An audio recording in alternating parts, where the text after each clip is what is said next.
अचानक पुरी समुद्र रे पहुंची गला 5 युद्ध जहाज।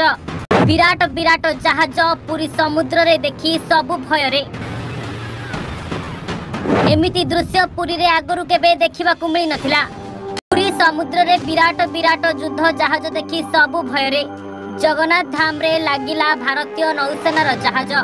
भय रे समुद्र बाहर को चली आसिले पर्यटक। गाधोइबा बंद करी ऊपर को उठी आसिले। कौन पाई ये जहाज आसी कूल रे लागिला केही बुझी पारले नाही। समुद्र रे गोटिए भी डंगा देखिबा को मिलु नथिला। हेले अचानक माड़ी आसिला युद्ध जहाज। समुद्र मझिरे साइरन बजाई आसिला। पूरा पाख को लागी गला विशाल विशाल युद्ध जहाज। जहा को देखी सब आश्चर्य होई गले। कौन हेउछि किछि बुझी पारले नाही। एमिति किछि दृश्य पुरी समुद्र रे प्रथम थर पाई देखिबा को मिलिथिला। टिके एई सब दृश्य को देखंतु।